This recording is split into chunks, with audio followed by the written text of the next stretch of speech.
Assalamualaikum warahmatullahi wabarakatuh.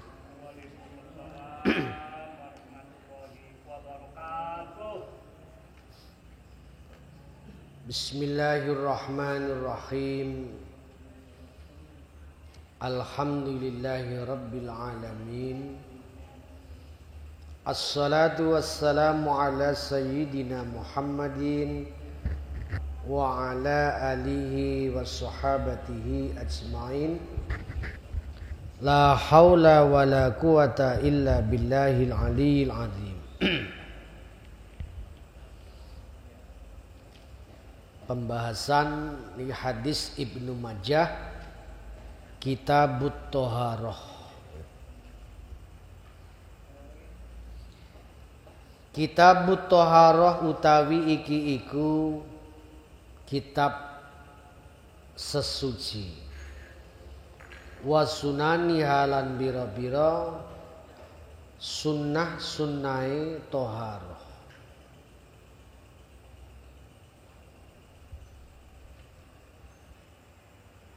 Bismillahirrahmanirrahim.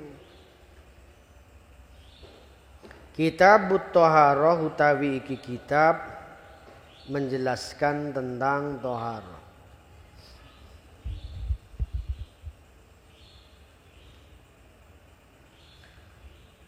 Babuma utawi iki iku babe barang jaa kang teka apa ma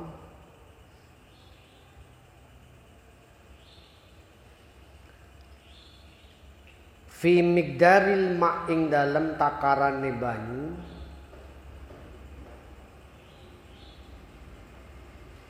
lil wudu'i kanggo wudu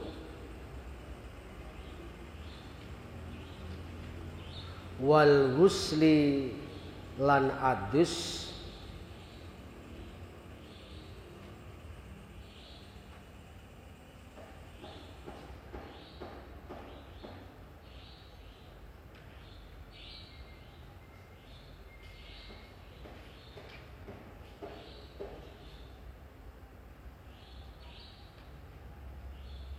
Bismillahirrahmanirrahim.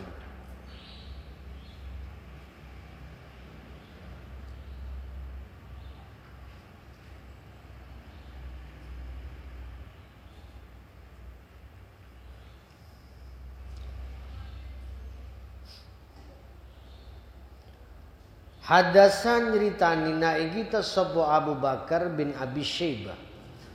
Hadasan nyeritani naik kita sapa Ismail bin Ibrahim an Abi Rayhanah an Safina. Qala ngendika sapa si Safina. Kana ana sapa Rasulullah Kanjeng Rasul yatawaddau iku berwudu sapa Rasul bil muddi kelawan satu mud. Satu mud itu tidak sampai 1 liter. Jadi ada 28 mililiter. 1 liter kurang 200 mililiter. Wa yaghtasilu lan mandi sapa Rasul bisai kelawan 1 sok. 1 sok boleh jadi hampir juga 2,5 liter. Jadi betapa Nabi itu sangat-sangat sederhana. Penggunaan air itu betul-betul efektif. Wudu saja Nabi itu cukup 1 liter kurang 200 mililiter. Mandinya juga kadang-kadang satu sok. Ini Rasulullah. Tapi karena Rasul mungkin punya kelebihan yang lain, sehingga satu sok itu sudah mencukupi untuk mandi. 1 mud atau 1 liter kurang dari 200 ml itu cukup untuk wudhu. Kadang-kadang kalau di pesawat itu sebotol kecil bisa digunakan untuk wudhu. Apakah sah wudhu demikian? Ya sah-sah saja kalau sifatnya itu mengalir. Haddasan ritanina ing kita sapa Abu Bakar bin Abi Syaibah. Haddasan ritanina ing kita sapa Yazid bin Harun an Hamam an Qatadah an Sofiyah binti Syaibah an Aisyah saking Aisyah. Qalat ngendika sapa si Aisyah, kana ana sapa Rasulullah Kanjeng Rasul yatawaddau iku berwudu sapa Nabi bil muddi kelawan 1 mud wa yagtasilu lan mandi sapa Nabi bisa kelawan 1 sok. Artinya tidak mungkin kita bisa meniru seperti itu, tetapi ini punya pesan bahwasanya kita tidak boleh berlebihan dalam penggunaan air. Nabi saja itu kalau berwudu cukup 1 sok. Mandi 1 mud mandi itu 1 sok. Mandi itu 2,5 liter. Kalau berwudu 1 liter kurang sedikit. Itu Rasulullah sudah mencukupi. Nah ini kalau kita tidak memungkinkan seperti itu, minimal kita mengambil pelajaran atau iktibar bahwasanya di dalam mandi itu tidak boleh berlebihan. Itu takut dikatakan tabdzir. Demikian juga berwudu juga tidak boleh berlebihan. Asal sudah memenuhi ibarat seluruh juz dari tubuh kita sudah teraliri oleh air, maka itu secara syar'i sudah sah disebut mandi, sudah sah disebut wudu. Haddasan nyritanina ing kita sapa Hisyam bin Amr. Haddasan nyritanina ing kita sapa Rabi' bin Badr. Haddasan nyritanina ing kita sapa Abu Zubair an Jabir saking Jabir anna Rasulullah setuhune Kanjeng Rasul iku kana ana sapa Rasul yatawaddau iku berwudu sapa Rasul bil muddi kelawan 1 mud wa yagtasilu lan mandi sapa Rasul bisa kelawan 1 sok. Diperkuat lagi hadis yang diriwayatkan dari Hisyam bin Ammar, diceritai oleh Rabi' bin Badr, kemudian Abu Zubair, kemudian Jabir, bahwasanya Nabi itu juga berwudu dengan 1 mud, mandi dengan 1 sok. 3 hadis ini menguatkan betapa Nabi itu di dalam berwudu sangat-sangatlah ekonomis sekali, tidak berlebihan. Haddasan ritanina ing kita sapa Muhammad bin Mu'ammil bin Sabbah wa Ubbad bin Walid qala ngendika sapa Muhammad bin Mu'ammil wa Ubbad bin Walid haddasan ritanina ing kita sapa Bakar bin Yahya bin Zayyad. Haddasan ritanina ing kita sapa Hibban bin Ali an Yazid bin Abi Ziyad an Abdillah bin Muhammad bin Ukail bin Abi Talib an abihi saking bapani wa an jaddi saking mbahi Abi Talib. Qala ngendika sapa Jad, qala dawu sapa Rasulullah. Yujzi'u wus mencukupi minal wudu saking wudu apa muddun satu mud. Satu mud atau 1 liter itu sebetulnya sudah mencukupi wudu yang paling minimal atau sekarang istilahnya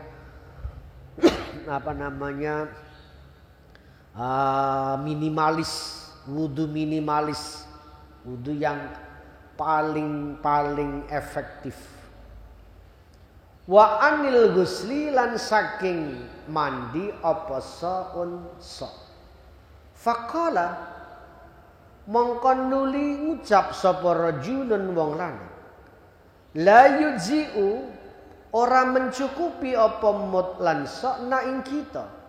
Faqala mongko dawuh sapa Kanjeng Nabi, qad kana temen ana apa iki mut lan sa yujzi'u iku ngalap cukup sapa man wong wa kang utawi man iku khairun lebih baik mingka tinimbang sira wa aksar lan luweh akeh apane sya'ron rambute yakni negesi sapa iki rawi an-nabiyya ing nabi. Artinya hadis ini menguatkan satu saat si Jadnya mengatakan Nabi itu pernah mengatakan mestinya wudu itu cukup 1 mud atau 1 liter. Demikian juga mandi cukup 1 sok atau taruhlah 3 liter. Ada sahabat tanya, kalau buat kami tidak mungkin cukup itu ya Rasulullah. Nabi kemudian menjawab, qad kana yujzi'u man huwa khairun minka. Sebetulnya 1 mud itu atau 1 sok itu sudah dipakai oleh orang yang lebih baik daripada kamu. Artinya ya Nabi, orang yang lebih banyak bulunya daripada kamu. Padahal Nabi itu bulunya banyak. Rambut bulunya dari jenggotnya saja Nabi itu tidak kurang dari 124.000 helai rambut. Belum rambut kepala dan yang lain-lain. Tapi 3 liter itu sudah mencukupi Nabi untuk buat mandi. Nah, ini karena mungkin keberkahan itu sendiri. Artinya pertanyaan yang disampaikan oleh seseorang kepada Nabi, kalau kami tidak mungkin cukup itu ya Rasulullah. Kemudian dijawab oleh Nabi, orang yang lebih baik daripada kamu itu sudah mencukupi hal semacam itu. Artinya apa? Kalau toh kita berwudu, kalau toh kita mandi, intinya tidak boleh tabdzir dengan alasan ini tidak sempurna. Padahal Nabi yang lebih takwa daripada kita, air yang segitu aja bisa mencukupi. Jangan sampai karena alasan kita takut tidak sempurna, terus kita menghambur-hamburkan air, itu tidak boleh. Jadi pesan dari 2 dialog ini, seseorang mengatakan kepada Nabi, buat kami tidak cukup itu ya Rasulullah kalau hanya 1 liter untuk wudu, 3 liter untuk mandi. Tapi Nabi kemudian menjawab, orang yang lebih baik daripada kamu, air segitu saja sudah mencukupi. Itu maknanya apa? Bisa ditarik kesimpulan, bukan berarti orang yang menggunakan air banyak itu lebih takwa sama Allah. Juga punya makna kita diperintah untuk hemat air. Untuk hemat air. Itu kan di Mekah yang mungkin pada waktu itu masih sulit air. Bukan di mana-mana. Artinya hemat air itu akan lebih baik. Jadi Kalau toh kita tidak bisa menggunakan 1 mud atau 1 liter untuk berwudu, ya minimal kita tidak berhambur-hamburan dalam berwudu itu sendiri. Nah, kalau toh kita tidak bisa menggunakan 3 liter untuk mencukupkan mandi, ya minimal kita tidak boleh berlebihan dalam mandi. Lebih-lebih umpamanya yang sudah terjadi saat ini, biasanya kalau mandiin orang mati itu tidak cukup 3 liter, 3 drim. Nah, itu namanya terlalu berlebihan.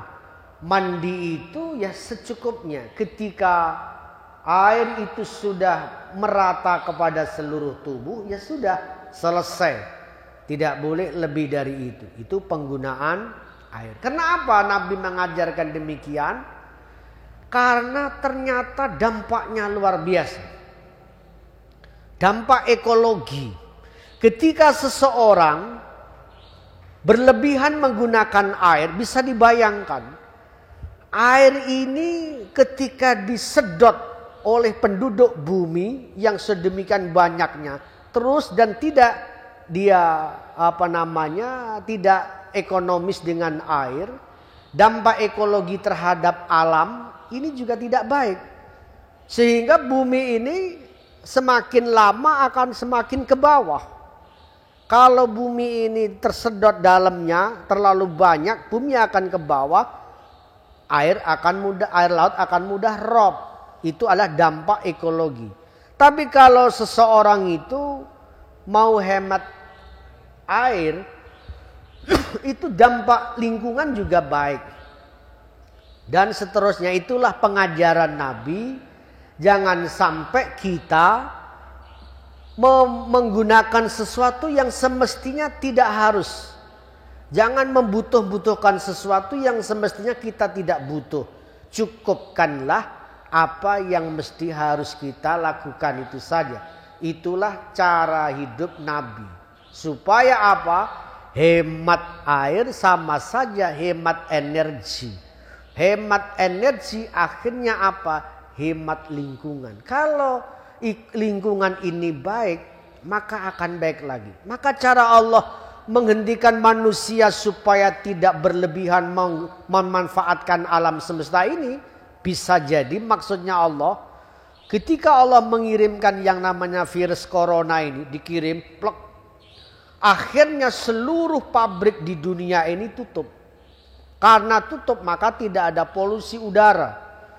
Tidak ada aktivitas lingkungan yang rusak. Ini mungkin manfaat yang bisa diambil dari kiriman Allah yang namanya virus. Supaya apa? Bumi ini secara ekologis ini akan pulih kembali dulu secara normal. Supaya baik. Inilah artinya segala sesuatu itu pasti ada hikmahnya. Bismillahirrahmanirrahim. Babun utawi iki iku bab. Layak balu ora menerima sapa Allah salatan ing salat bi ghairi tahurin kelawan tanpa bersuci. Bab menjelaskan tentang Allah tidak akan menerima salat seseorang apabila dia tidak bersuci. Haddasa menceritakan na ing kita sapa Muhammad bin Bashar. Haddasa menceritakan na ing kita sapa Yahya bin Sa'id wa Muhammad bin Ja'far. Wa haddasa nyeritani na ing kita sapa Bakar bin Khalid. Abu Basar Khathan al-Mukri. Hadasan ritanina ing kita sapa Yazid bin Zurai. Qalu ngendika sapa iki Bakar bin Khalaf Abu Bi'r Khathan al-Mukri Yazid bin Zurai. Hadasan ritanina ing kita sapa Syu'bah an Qatadah an Abi Malik bin Usamah an abihi saking bapak Usamah bin Umair al-Hadzali. Qala ngendika sapa Usamah bin Umair al-Hadzali, qala Rasulullah, la yakbalu ora menerima sapa Allahu Gusti Allah salatan ing salat illa bitahurin kejaba kelawan bersuci. Wala yakbalu lan ora menerima sapa Allah sedekatan ing sedekah min hululin dari harta penipuan atau harta yang haram. Bab menjelaskan tentang Allah tidak akan menerima salat seseorang apabila tidak bersuci kecuali dalam keadaan darurat. Itu namanya faqidut tahurain.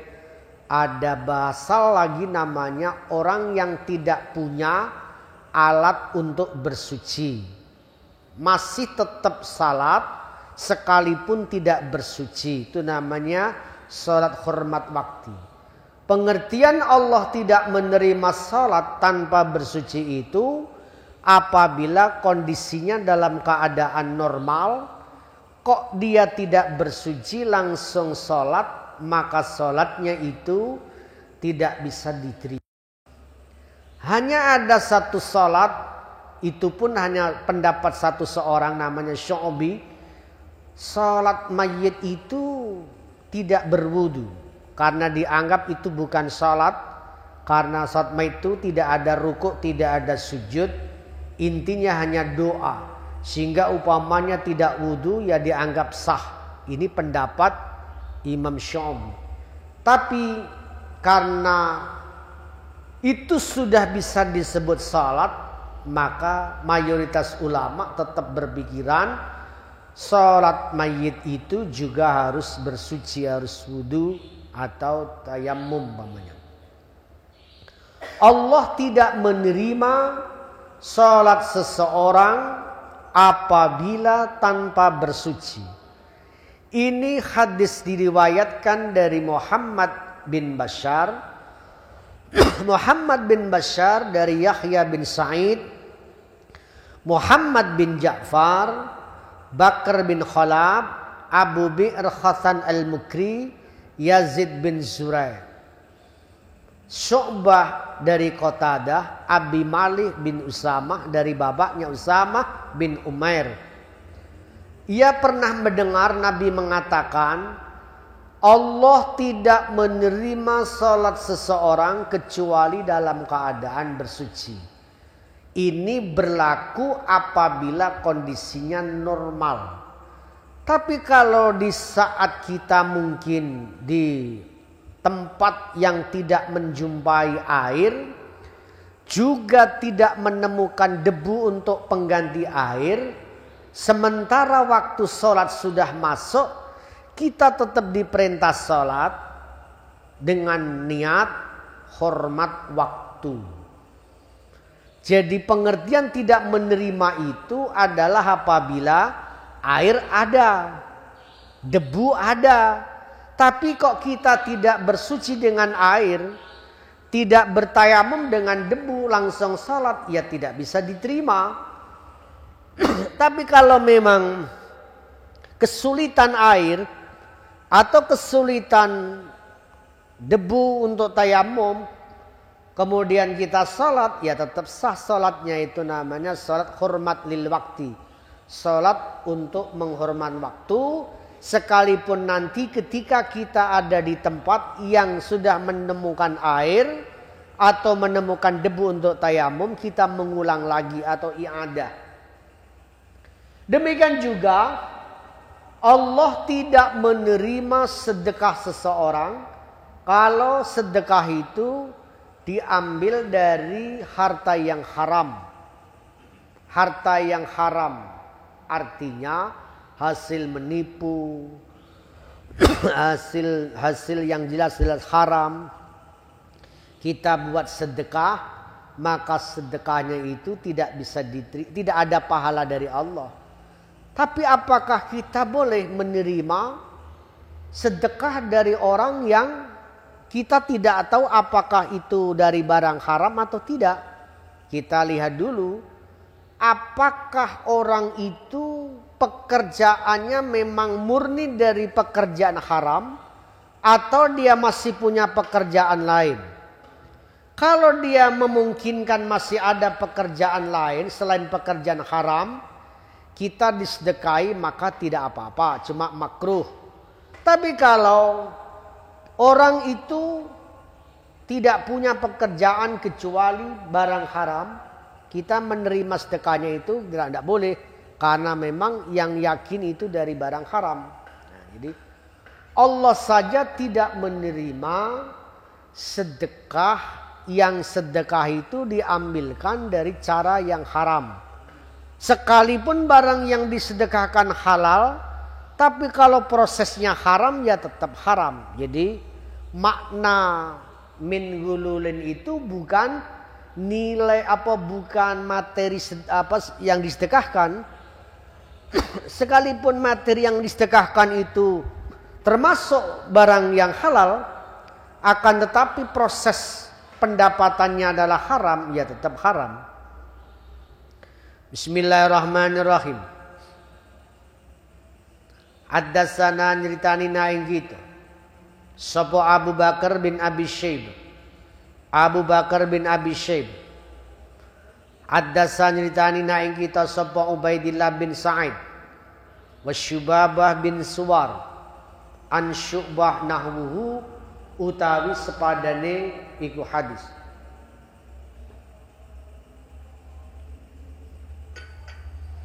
Bismillahirrahmanirrahim.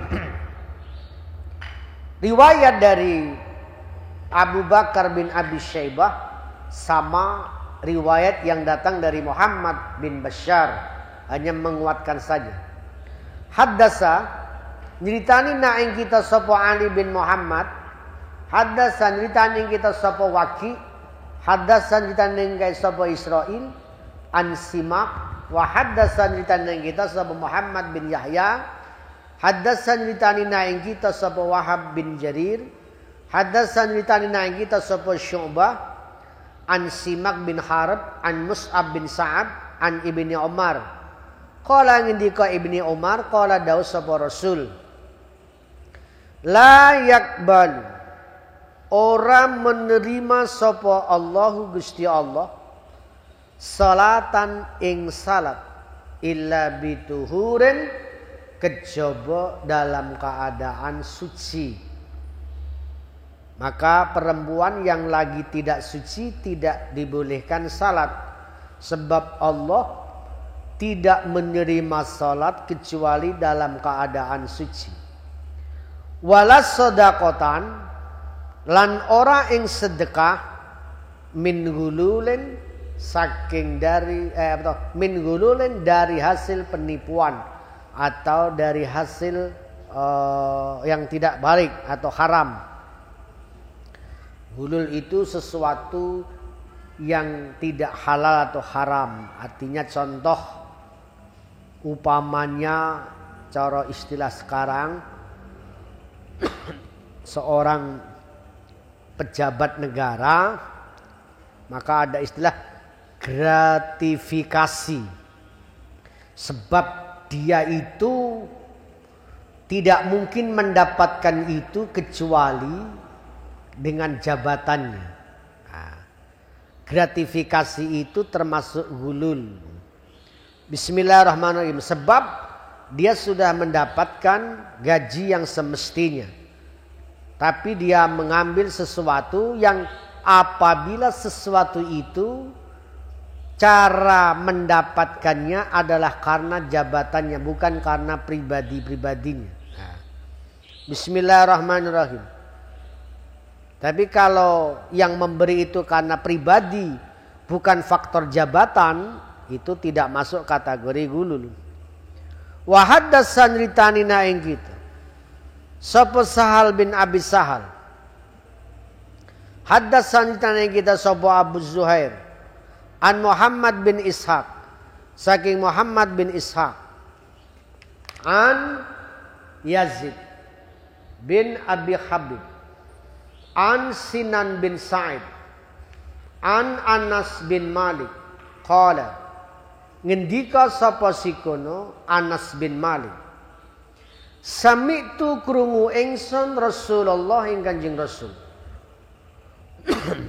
yaqulu hale dawuh sapa kono Rasul la yaqbalu ora menerima sapa Allah salatan ing salat bi ghairi tuhurin kelawan tanpa bersuci wala sadaqatan lan ora ing sedekah min gululin dari sara yang haram. Jadi hadis ini yang mendengarkan itu banyak. Jadi urutan si pendengar sehingga dari riwayat ini sanadnya berbeda-beda tapi matanya sama. Ini artinya betul-betul sahih karena diriwayatkan oleh melewati beberapa sanad yang berbeda. Tetapi isinya sama. Itu maknanya apa yang disampaikan Nabi itu sebuah kebenaran.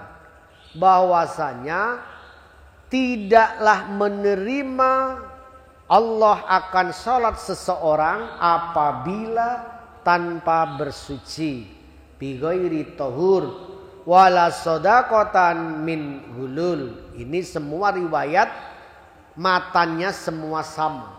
Allah tidak menerima salat seseorang bi ghairi tuhur.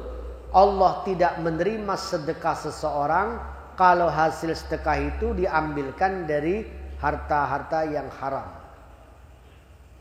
Haddatsana ritanina ing kita sapa Muhammad bin Aqil. Haddatsana Al-Khalil bin Zakaria. Haddatsana Hisham bin Hisam an Hasan an Abi Bakar. Faqala mongko ngendika sapa sikono Abi Bakar. Qala dawu sapa Rasulullah la yaqbalu ora menerima sapa Allah salatan ing salat bi ghairi tahurin kelawan tanpa bersuci wala shadaqatan lan ora ing sedekah min gulul dari harta yang haram. Sama riwayatnya. Bismillahirrahmanirrahim. Babu miftahis salat. Babu miftahus salat at-tahur. Utawi iki bab miftahus salati. Utawi kuncine salat iku at-tahuru bersuci. Haddasan ritanina ing kita sapa Ali bin Muhammad. Haddasan ritanina ing kita sapa Waqi an Sufyan an Abdillah bin Muhammad bin Aqil an Muhammad bin Hanafiyah an abihi saking bapake Muhammad bin Hanafiyah. Qala ngendika sapa abihi. Qala dawu sapa Rasulullah wa miftahus salati utawi kuncine salat iku at-tuhuru iku suci. Wa tahrimuha utawi yang mengharamkan salat iku at-takbir takbir. Wa tahliluha utawi sing menghalalkan salat at-taslim iku mengucapkan salam. Bab ini menjelaskan kunci dari salat itu adalah bersuci. Memang perintah salat tidak bersamaan dengan perintah bersuci.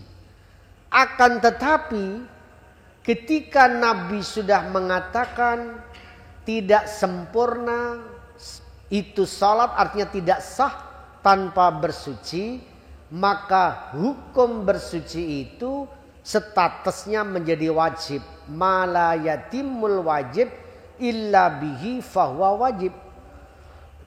Di dalam Al-Quran memang tidak ada perintah bersamaan salat, di situ perintah bersuci.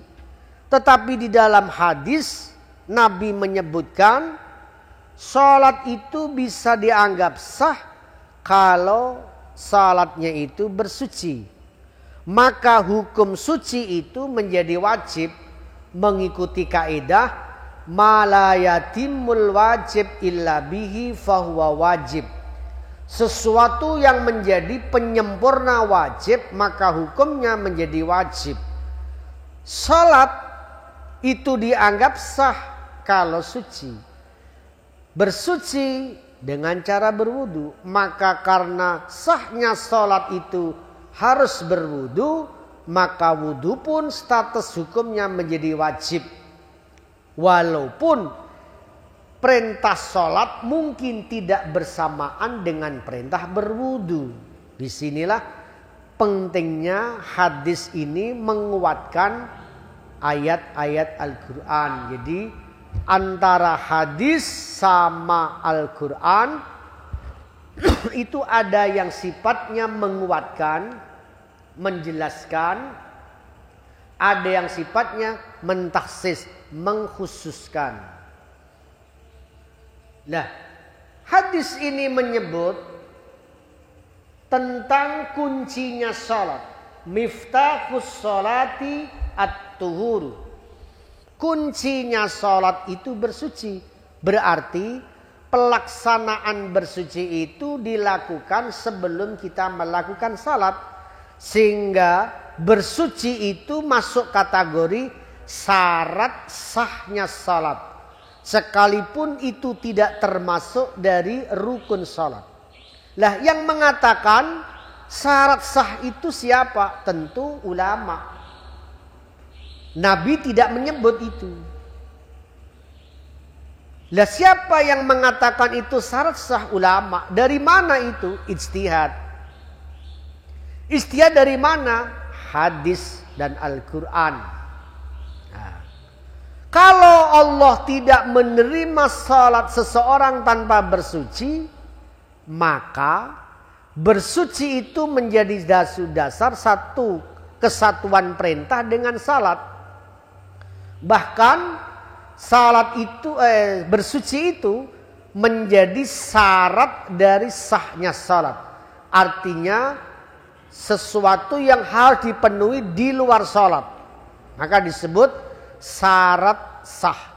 Jadi ada istilah syarat, ada istilah rukun. Kalau rukun itu sesuatu yang harus ada di dalam bingkai kewajiban. Tapi kalau syarat itu sesuatu yang harus ada sebelum itu kewajiban. Rukunnya salat takbir. Tapi tidak disebut syaratnya salat takbir. Tapi syarat itu ada sebelum pekerjaan. Tapi kalau rukun itu sesuatu yang harus ada di dalam itu pekerjaan. Lah bersuci itu sesuatu yang harus ada di luar pekerjaan. Maka bersuci itu disebut syarat sahnya salat. Tapi kalau takbir disebut dengan rukun salat. Itu bedanya begitu. Nah, kuncinya salat itu at-tuhur wa tahrimuha at-takbir. Maka kalimat Allahu Akbar itu disebut takbiratul ihram. Kenapa disebut takbiratul ihram? Sebab begitu kita takbir Allahu Akbar, sama-sama takbir, kita turun dari berdiri mau rukuk juga Allahu Akbar. Tapi takbir yang pertama itu disebut takbiratul ihram karena takbir yang pertama diucapkan oleh seseorang itu sudah mengharamkan segala aktivitas yang tidak menjadi keharusan di dalam salat.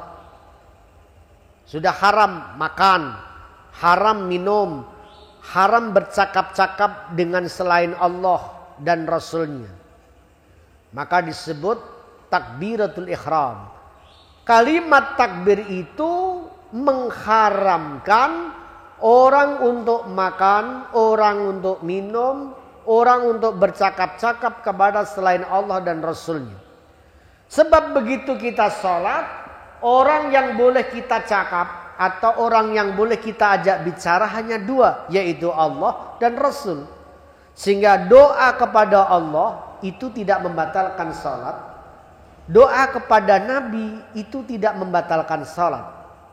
Sehingga di dalam satu ada assalamu alayka ayyuhan nabi. Itu adalah omong-omongan sama Nabi.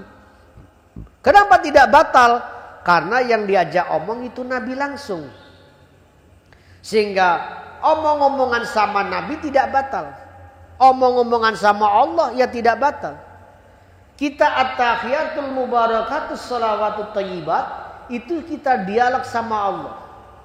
Assalamu alayka kita dialog sama Nabi. Ngomong assalamu alayka itu tidak membatalkan salat. Walaupun itu ada khitab kepada Nabi. Sebab asalnya kalimat assalamu alayka itu adalah jawaban Allah ketika Nabi mengucapkan salam kepadanya. Jadi at-tahiyatul mubarakatus salawatut thayyibat itu doa Nabi. Kemudian dijawab oleh Allah assalamu alayka ayyuhan nabi. Lah, itu seolah-olah bicara sama Nabi, tidak membatalkan salat. Kemudian wa tahlilu wa taslim. Begitu kita sudah assalamu alaikum, berarti sudah boleh melakukan apapun yang dilarang di saat kita salat. Batasannya apa? Batasannya sampai kata kum. Assalamu alaikum. Artinya begini. Kalau panjenengan sholat baru assalamu, jenengan jamaah sama orang, dia baru assalamu, belum sampai alaikum, kita Allahu Akbar, hukumnya sudah sah berjamaah. Sebab dia belum keluar dari sholat. Dianggap keluar dari sholat itu kalau sudah sampai kalimat kum. Assalamu alaikum. Jadi ketika assalamu alaikum kita ucapkan, kita sudah bebas. Nah, itu kan bicara sama orang itu. Assalamu alaikum itu kan mengucapkan salam kepada orang. Semoga salam bagi kalian. Betul, itu mengucapkan salam kepada orang. Tapi itu adalah namanya salam lil ibadah. Salam yang masuk bagian dari ibadah. Maka tidak batal sholatnya. Sebagaimana orang haji itu ketika mencukur rambut. Mencukur rambut itu tahallul namanya.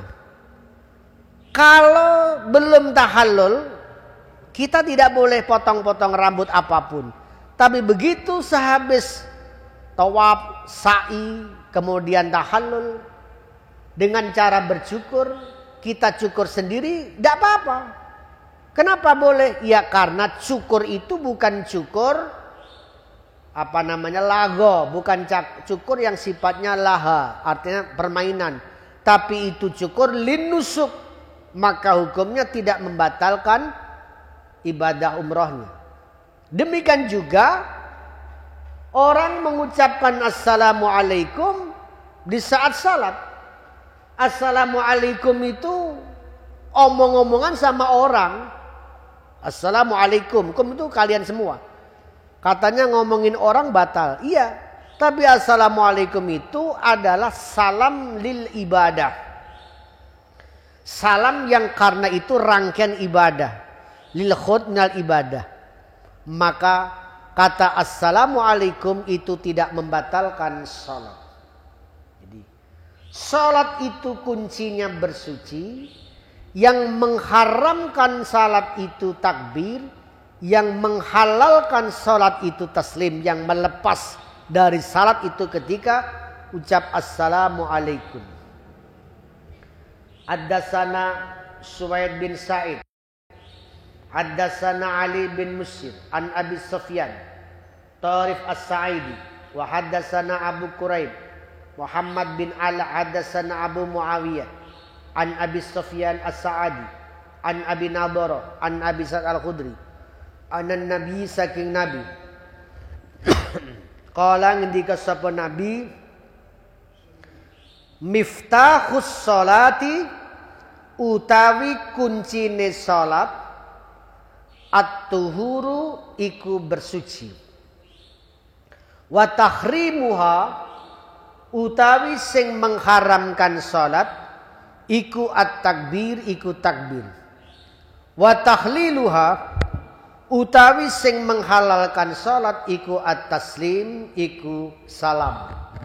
Artinya kunci salat itu at-tuhur bersuci wa tahrimuha at-takbir wa tahliluha at-taslim, sama dengan hadis yang di atas tadi. Jadi miftahus salat at-tuhuru. At-tuhuru itu maknanya bersuci. Dari tohara yathuru tuhuron, harrama yuharrimu tahriman, kabbara yukabbiru takbiran. As-salatu miftahus salati at-tuhur. Kuncinya, jadi kita bisa masuk di dalam salat, kuncinya itu harus punya dulu. Kuncinya apa? Bersuci. Nah, suci dari apa? Itu yang mensyaratkan itu adalah ulama. Jadi Nabi hanya mengistilahkan bersuci. Kemudian diistilahkan oleh para ulama ada suci dari hadas besar, suci dari hadas kecil. Ada istilah hadas besar, ada istilah hadas kecil. Suci dari najis, suci dari kotoran. Itu adalah penerjemahan dari para ulama, penjabaran dari rangkaian kata suci itu kemudian dikuatkan oleh para ulama. Suci itu maknanya apa? Apakah cukup dengan mandi saja atau dengan berwudu saja? Ya tidak. Suci dari najis juga iya. Nah, suci dari najis ini apakah membatalkan apabila kena najis apakah membatalkan wudu? Ya tidak. Artinya itu beda-beda lagi. Kita umpamanya habis berwudu, habis itu kena kotoran atau najis, wudunya kita tidak batal. Wudu itu tidak batal hanya karena kena najis, tidak. Jadi najis itu tidak membatalkan wudu. Tapi ketika kita najis harus disucikan. Tapi tidak berarti wudunya kita batal, tidak. Najis itu juga tidak membatalkan setelah kita mandi besar, tidak. Jadi itu sesuatu yang berbeda. Suci dari hadas kecil dan besar, suci dari najis. Nah, ini penjelasan daripada ulama. Nah, at-tuhur suci dari najis. Kalau ulama sufi lagi lebih dikuatkan lagi. Suci dari najis batin. Itu yang lebih jauh lagi. Kalau syariat cukup suci dari najis zahir. Yang penting badannya itu bersih, ya sudah selesai. Tapi kalau ulama-ulama sufiyah melanjutkan lagi, suci dari najis batin. Jadi najis qalb, sebab kita itu menghadap Allah tidak hanya dengan zahir tapi juga dengan batin. Maka orang itu ketika sholat harus suci batinnya juga. Harus dibersihkan dari sifat-sifat buruk. Tapi itu tidak semua orang mampu. Maka tidak ada keharusan secara zahir. Sebab itu harus melewati tahapan-tahapan kelanjutannya. Suci dari najis zahir saja sudah cukup. Tapi kalau dia mau naik kelas, maka tidak cukup suci dari najis zahir, juga harus suci dari najis batin. Sebab kita menghadap Allah itu juga zahir dan juga batin. Maka ketika kita mau salat, bersihkan dulu sifat-sifat buruk hati kita. Apakah itu hasud, apakah dendam, apakah iri hati. Itu kita hilangkan dulu. Kita kosongkan hati kita dari penyakit-penyakit hati. Kemudian kita salat. Itulah nanti sampailah kita salatnya khusyuk. Bismillahirrahmanirrahim. Wa tahrimu at-takbir. Di sini filsafatnya salat. Salat itu pembukaannya takbir, tapi penutupnya salam. Takbir itu mengucapkan Allahu Akbar, kemahabesaran Allah. Kalau kita sudah memulai dengan optimis, sesuatu itu harus optimis, harus punya besar hati. Sebab Allah itu maha besar, Allah itu maha luas, Allah itu maha lapang. Kalau segala sesuatu itu kita berpikirnya besar, insya Allah endingnya itu akan menciptakan salam atau kedamaian.